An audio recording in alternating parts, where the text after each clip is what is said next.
is only war.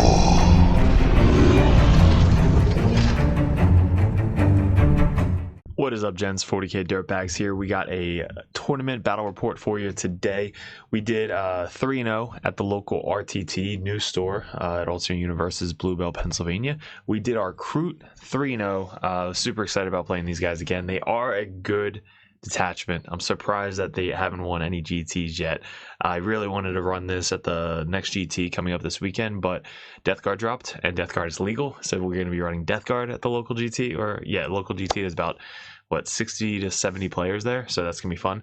But if you guys are clicking on the video, you guys are interested in the Kroot detachment for just 40k in general, this list is very good. I've been playing it for a while now, and there's not a lot of changes you want to make to it. It's kind of sound if you run it this way. The only thing that you can really change is if you take out the specific characters to add more Kroot. But I definitely think running it this way, it gives you a lot of different options and flexibility. So we're going to go over the list. We're going to go over picture by picture, turn by turn, and each game is going to be a different video. So we got 3 videos coming up. If you guys are Patreons, these come out ahead of time on patreon.com.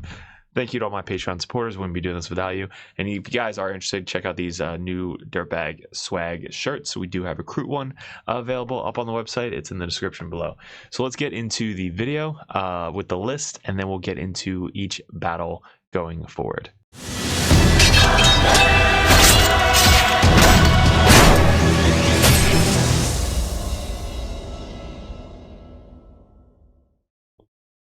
Alright guys, if you want to support the channel, head over to the merch store. The description below has the link. All these shirts are up for sale. These legit red, white, and blue shirts look fire at a GT. They're super comfortable, super non-shrinkage. It's just a really, really nice shirt. Spent a lot of time picking out the right shirt. All these designs are up for sale. All the stickers as well. And if you guys need some models, we got the Cypher, which is legit. We got the Tech Marine with Grey Knight bits. We have the Phobos Librarian, the Phobos Captain, the Kaldis Assassin should be in every list, and old school Codiez. We have the widgets, 6-inch, 3-inch, 1-inch, 2-inch, half-inch. We have our objective markers, which are great for sticky objectives, any marking for oath, anything like that, and all of the stickers. So hit me up on Discord, DM, that's how you get a hold of these, and the merch tab below for the shirts. Now back to the video. All right, guys, so like I said, the first thing that you would change is really the characters of this list, but we did bring Commander Farsight. I like the idea of Commander Farsight in the Kroot detachment because it gives you a free strat for rapid ingress. A lot of this, there's a lot of good synergy with Commander Farsight because you're going to be all over the board and there's going to be a lot of room for him to come down because you're going to be screening out a lot with this list. So Commander Farsight, I like him having flamers with +1 to wound. So if you're going against more infantry, having that extra AP on infantry and +1 to wound is going to be really good with, you know, T5, 5 wound models. He has 8 wounds, T5, 2 up, 4 up, and is pretty beat stick in combat. He's got 4 attacks, strength 10, like 3 damage. It's kind of insane.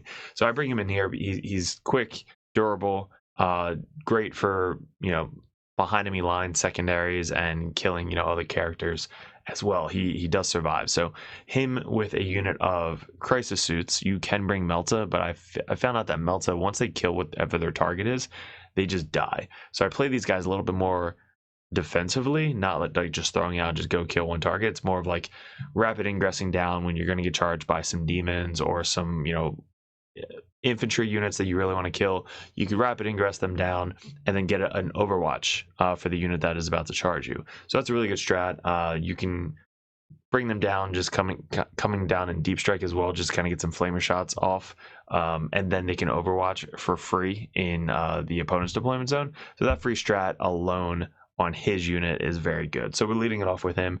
We have Recruit Flesh Shaper. He's basically there just to give the 6-up Feel No Pain, and if that unit kills another unit, you get a 5-up Feel No Pain. I believe he does give sustain, but I didn't really notice that huge difference of sustain. It's good if you are getting that unit in combat. I mean, you're usually just going to kill whatever you want when you touch it, but that's really why he's there. Then we have 2 lone spears. One of them has the Kroot Hawk Flock, which is the no deep strike within 12 inches. So he's usually in the back left, top left corner. So that way he can kind of move up, get that really long angle of 36 inches with his sniper gun. Precision is great, but then he can move back 6 inches and then no deep strike within 12 inches. So that board, that corner is always blocked out. If you need him to move up a little bit and kind of move forward 6 inches to block out 12 inches further, you could do that. That's usually later in the game, but in the beginning of the game, you're kind of like keeping him safe because he is your warlord. You don't want him to die, and he's really good at just kind of like shooting something really far away. He's got a heavy gun as well, so if you like start him out and he sees what you want to shoot, he hits on 2, all the way across the board. So he's really good. And then the other one is the more aggressive one. So he's the one on the other side of the board that gets you kind of moving forward, shooting 18 inches with his javelin. Hopefully you roll enough shots because he only hits on 4s. Unless your opponent's wounded, then you hit on 3s. But hitting on 4s, you need to hit once to get that full rerolls to proc. But I love having 2 of them because it gives you that flexibility of kind of moving all over the place. And it's 2 different units, so you can get the full rerolls to hit with your Kroot. Then we finish off with the Kroot Warshaper. The Kroot Warshaper giving out another free strat. So it's 2 free strats you can do in a turn because they're 2 different abilities. And the Kroot carved weapons. This comes up so many times. Scares your opponent, makes them go after him really quickly. And you kind of want to keep him somewhat defensive because if you kill a character, you can potentially do like 6 to 8 mortal wounds if you roll really hot and sniping out that one character. It's D3 plus 1 blast. I don't know. I don't think it's blast. I think it's D3 plus 1 precision, 2 damage, anti-infantry 3+ dev. So that's how you're able to just kind of snipe out characters from pretty far away. So he's really, really scary. But he is with the Flesh Shaper and the 20-man Kroot Carnivores. So I have 120-man. I don't want to give up Call the Horde that easily, but I do want to have a Call the Horde target. They're just starting right in the mid-center. They're always scouting into a defensive position, but those 2 characters with this, so that way if they do die, you can bring them back for 2 CP or 1 CP if your Warshaper is alive, and then they can come back and kind of recycle some Kroot models. Then we have 1, 2, 3, 4, 5 more Carnivore units. They're the Sticky Objectives, 2 OBSEC, Scout 7, Speed 7, like just grenades everywhere. So it's really, really good unit to bring in this detachment, and they're just kind of like 5 up invuln save, stealth, like they're so good. So that's the troop units. Then we have the Crisis Star Scythe battle suit. These are the flamer guys. So you're bringing these guys, you're bringing 2 shield drones, 1 marker drone, 1 gun drone. And these guys could mark a light as well if you need that extra marker light for your Hammerhead. So those are with the Commander Farsight, and then we have 2 Hammerhead gunships. Yes, that's not all Kroot, but these guys just come in clutch every single time. When you have so many Kroot in your face, you're not going to want to go after the Hammerhead. So the Hammerheads are kind of like always sitting in the back. They only step out until there's a target to step out. If there's like a random unit that isn't going to really die from a Hammerhead, you're not bringing your Hammerheads out. Your Hammerheads are staying behind cover until they bring their tank out or the big like FU Custody unit, something like that. But 2 Hammerhead gunships. We have the Krootox Rampagers. We do have 3 units in this list. I forgot one of them at home, so I'll go over that in the battle reports. But 3 of these guys in 3-man squads. Running a 6-man squad, you're almost never going to get all 6 of them into engagement range to do the mortal wounds. So I like having some options of having 3 smaller units, so that way if they do charge, you can potentially get all 3 of them into combat and get that 4+ mortal wound on them. So they are really durable. T6, 5 wounds, 4 up save, 5 up invuln against shooting. Like they're really durable and they hit really hard. So especially with the full rerolls to hit and +1 AP, if you have something else going into them, they actually punch up really well, especially for 85 points. Like that's insane how cheap they are. So 3 units of them. And then 3 2-man units of riders. These guys, the shooting back scares people. Now they don't really want to take that extra shot into your Kroot units. It's Kroot infantry within 6 inches of them, they can shoot back. Rapid fire, so they have like 8 shots with 2 guys, 7-1-2, so they're marine killers. And they shoot pretty far. So they also scout. They aren't bad in combat, so if you need to kind of like move them up, they still T6, 5 wounds, what, 4 attacks extra, 6, 1, 2. Like they're good in combat, so they can shoot and be in combat and be super annoying. So we have 3x3 of these guys, 3x2 with some guns up here. We have a Pathfinder team. These guys are like my Seekers in Chaos Cult. They basically scout, or they start forward. You can put they have infiltrate, and then you can put the detach or the enhancement on them, or the whatever gear that gets them the scout move. So they infiltrate and then scout. So you start them like kind of blocking out the other infiltrators, right? If you roll to go first, you set them up. You can block out most of the board, and then you can scout move back 7 or scout move forward to be outside 9 inches of your opponent. And then if you have turn 1, you're just like running them forward. So if you don't really need them to do a secondary, they're either just moving up doing a secondary or running forward to block out most of your opponent. So they are so good for 90 points, 80 points for Seekers, but you have to bring 100 points of Demonettes to bring them. So it's like kind of the same thing, except they're 90 points. So it's a lot cheaper, and they're just 10 bodies that get the scout and infiltrate ability. Then we have the stealth battle suits. 2 of these guys, they're infiltrating on the outskirts to set up for my hammerheads. So they also bring the free Homer beacon, so your rampagers can rapid ingress for free. There's a lot of good free strats in this detachment, but having these guys to rapid within 6 of them from a board edge, your rampagers, is such a good play.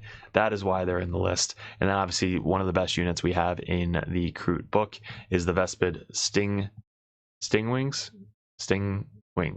Vespid. So we have 2 units of 5 Vespid, uppy downy guys every single time.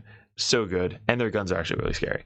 So that's the list, guys. Let's get into the battle reports. Depending on what video you're watching, it's gonna be good.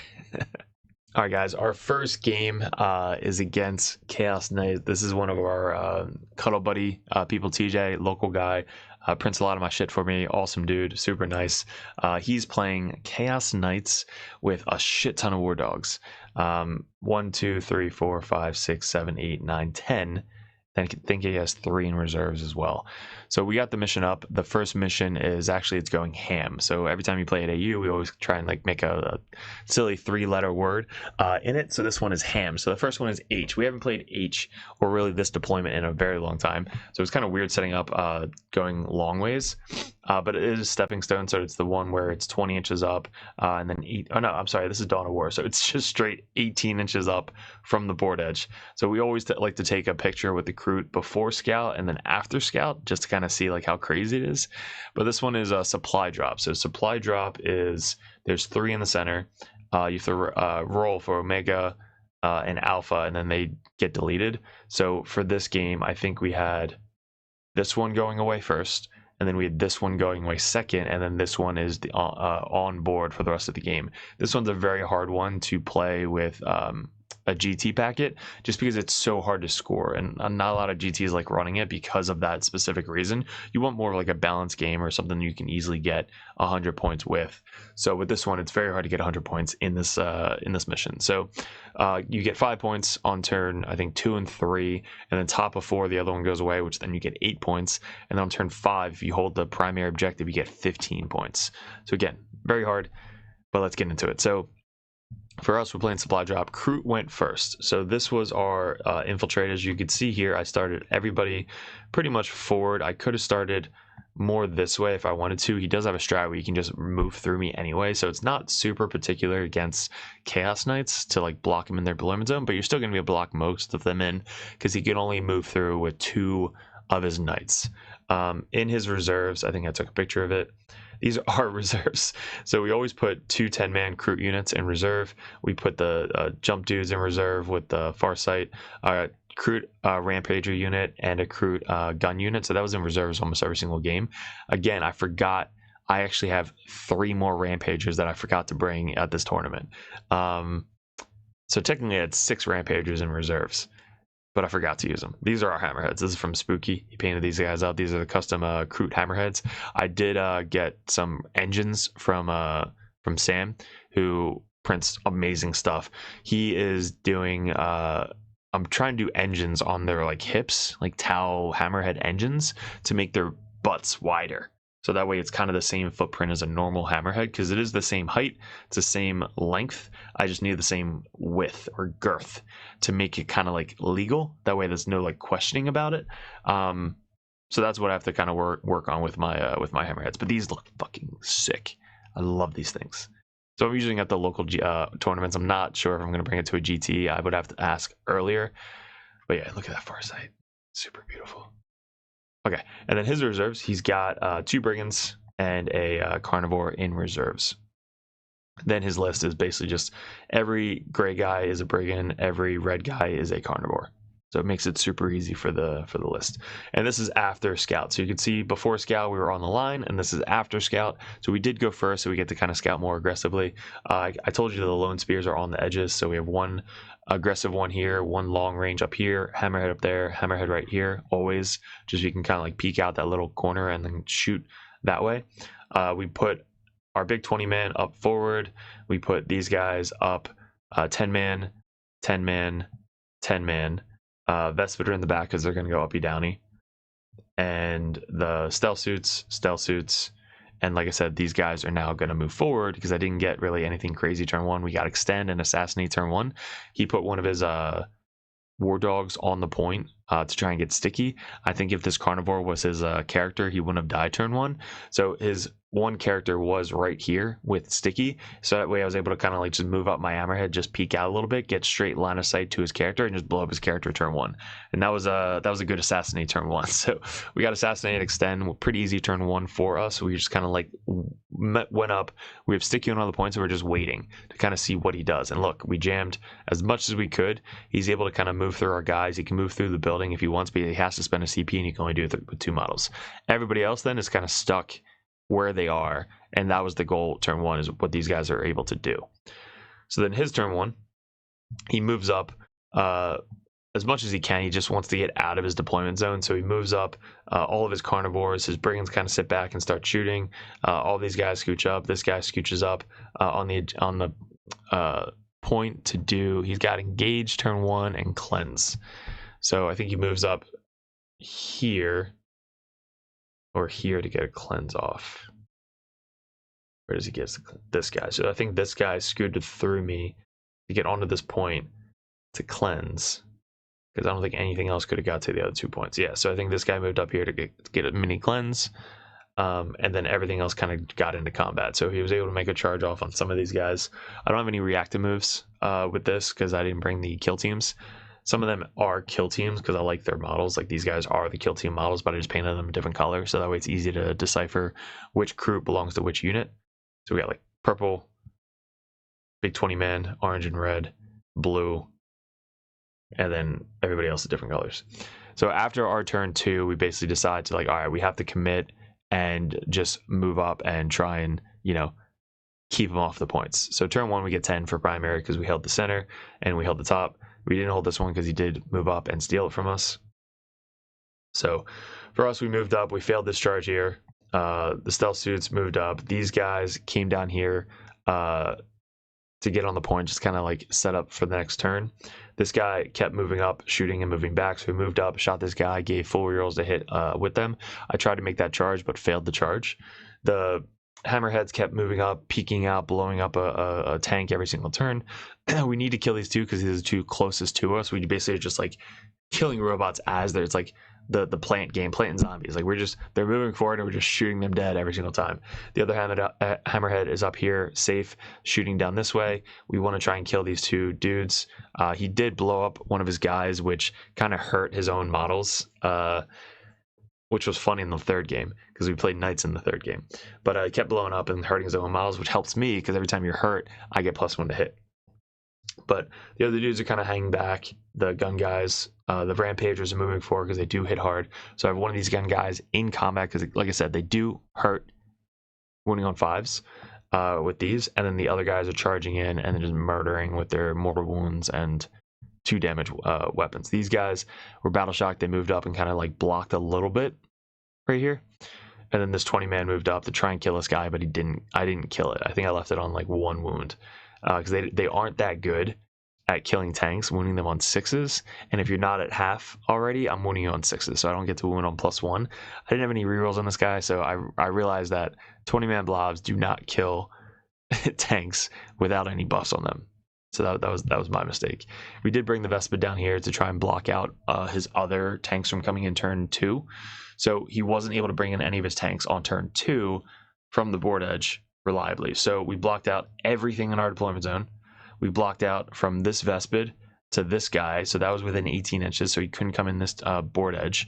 And then from this guy to that guy, he couldn't even come in his own board edge. So we used our Vespids kind of aggressively this game, because if I can keep off 3 more guys, 3 more tanks coming in on turn 2, that's 3 less things I have to worry about getting shot at and being on the table. So then in our turn, we can try again to keep them off the table one more turn, because we have one more wave of coming in, more bodies on turn 3.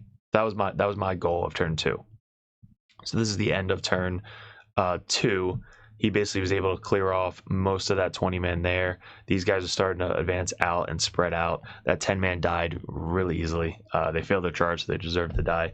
We were able to rapid ingress, I believe, these guys up here. So you can rapid ingress, like I said, for free with the stealth suits with that little Homer beacon. So as long as they come in from the board edge, they end within 6 inches of the stealth suit, and they're wholly within 6 inches of the board edge. So we rapid in for free up here.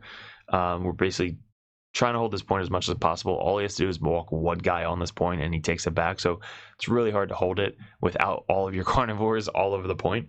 We still have our hammerheads in the back just shooting from afar. Farsight is scooching up. He wants to basically, like, Flamer, not wounding on 6s, doesn't matter, but he wants to get into combat to try and start beating these guys in the face with his sword. We brought in a 10-man carnivore unit back here again to try and block off as much as we can. We have from this carnivore all the way down and all of this blocked out, so he can only bring in his guys basically back here. He did bring back a brigand back here, so that way he left room to block out from me walking in. If I were to make this charge, I would have just screened out a little bit further. I failed that charge, but if they make their 9-inch charge, I basically charge in 9, spread out, spread out, spread out, so all he can basically come in is like that corner. So turn 3, blocking out most of the table, he's only able to come in his deployment zone in his table edge. So we got gun guys here, and then 2 gun guys. So all the gun guys are still alive. He wasn't really focused on killing the gun guys. But this is the game that I forgot I have 3 extra rampagers, or else they probably would have came on this turn. So they died automatically because I forgot I had them. But we still have rampagers waiting here, because if he does walk up on the point, they can then finish and kill off that point. This is the final point. We have to put as much as we can on this point to try and get it on turn 5. Because I'm top of turn 5 and I need to hold it top of turn 5 to get 15. If not, we lose out on 15. We still have our characters here. They lived, but they're battle shock, so I can't. Actually, I forgot that I can unbattle shock myself. I'm just remembering that now. So, fuck. Down here, this is going away second. This one goes away first, so none of us are on this point because it doesn't really matter. He did get into combat, killed this guy, consolidated into this guy. And that was my turn. So his turn, he falls back from Farsight, gets on this point to basically try and control it on his turn. If he lives, he moves up here because he wanted to move up, charge, and finish off these guys, which he did. When he finished them off, I left them within 1 inch of the wall because I didn't have enough movement to get past that. I couldn't advance. I had fallback, so I couldn't advance when I fell back. So that's why he was able to kind of move up and get the charge off while I was behind the wall. But I'm still holding this top pretty reliably. I brought in more guys back here to block out the backfield because it was turn 3 and I didn't want him to come in my backfield. So he brought his 3 guys in from reserves on his backfield edge. So we got the 2 brigands and the 1 carnivore coming in from reserve. So just endless robots coming in. So our next turn, this guy's laying down because of order of activation. So what happened here was these guys charged, right? These guys moved up, charged. He only had he didn't have a lot of wounds left after all the shooting. I think he had 2 wounds left. These guys charge in. These guys, I think, charge in. And the order of activation is, that's what happened. So these guys moved up, charged into this guy, killed it on the charge, and then consolidated into this brigand. What I should have done was, since when they killed this guy on the charge with the mortal wounds, before they pile in, they're still able to pile in because they made the charge.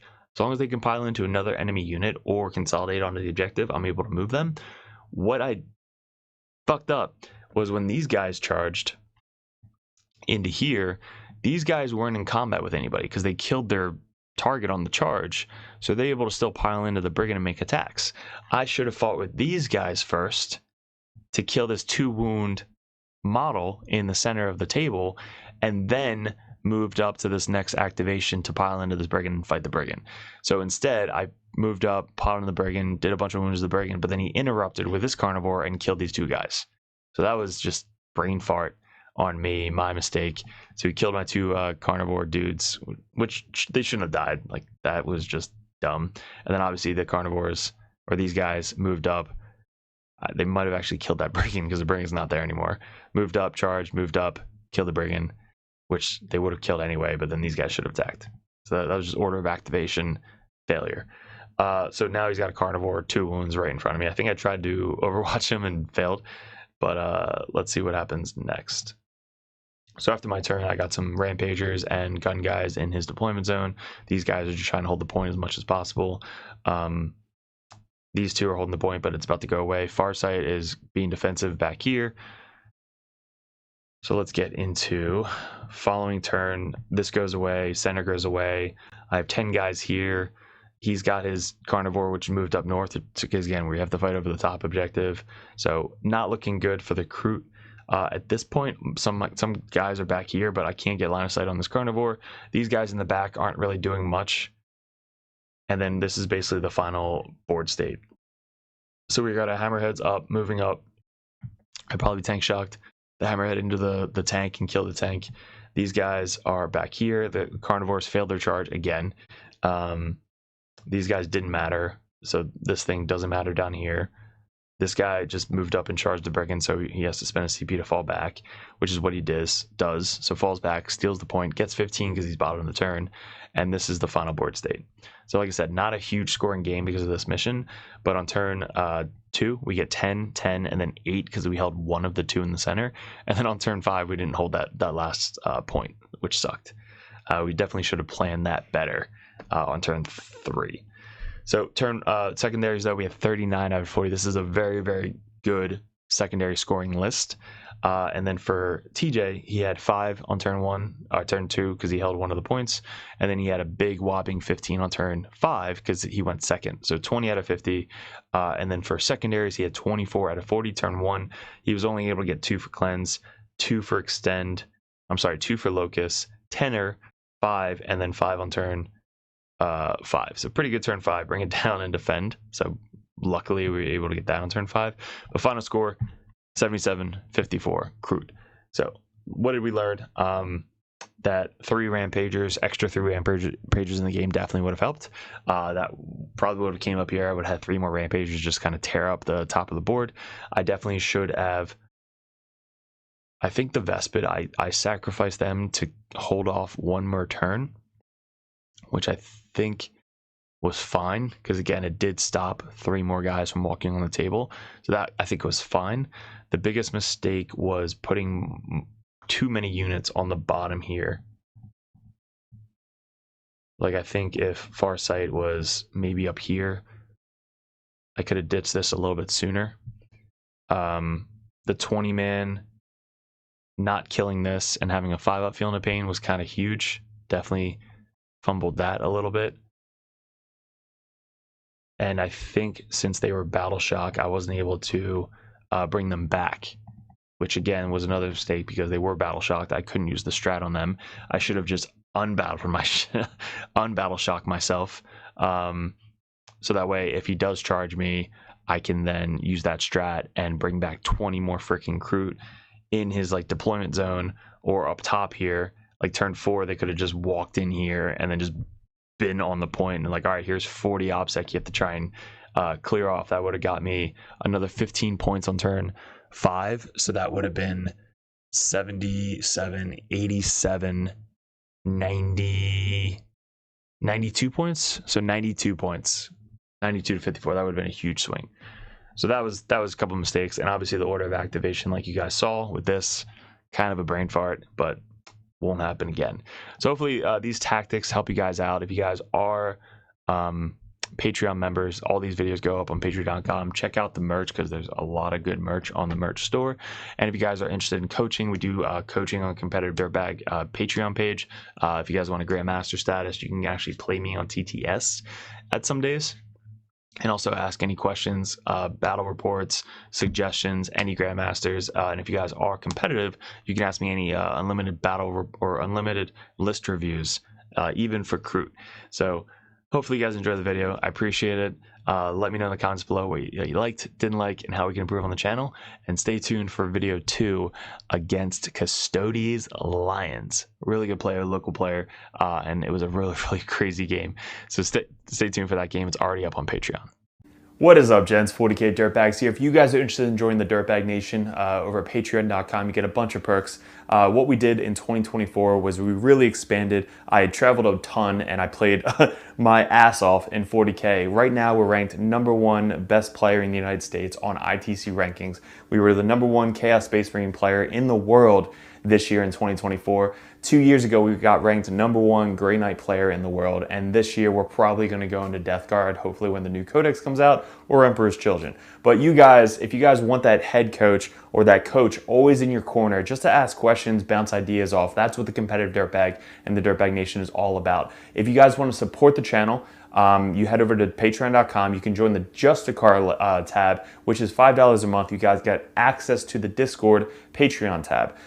You have to be a patron to get into that Discord, and also I'm always there. All the other coaches are there. Basically, it's just such a good community over on Discord that you guys get specific access to it that only Patreons can get.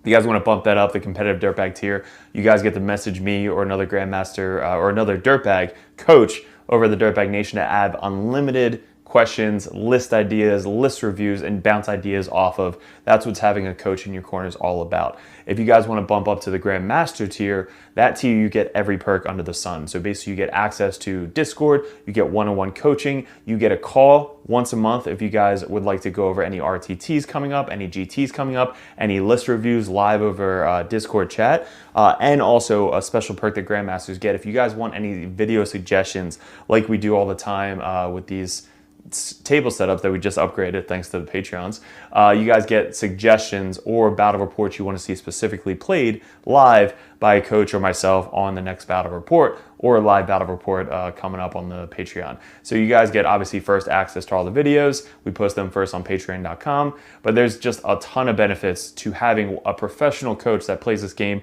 all the time at the very, very high competitive level in your corner at all times. And that's really what the Dirtbag Nation is all about, getting you guys better at 40K, the basics, and being good in your community. So if you guys want to support the channel, I really appreciate it. Couldn't have done it without you guys in 2024, 2025. I am super stoked for, super excited for. We really want to get a bigger studio going.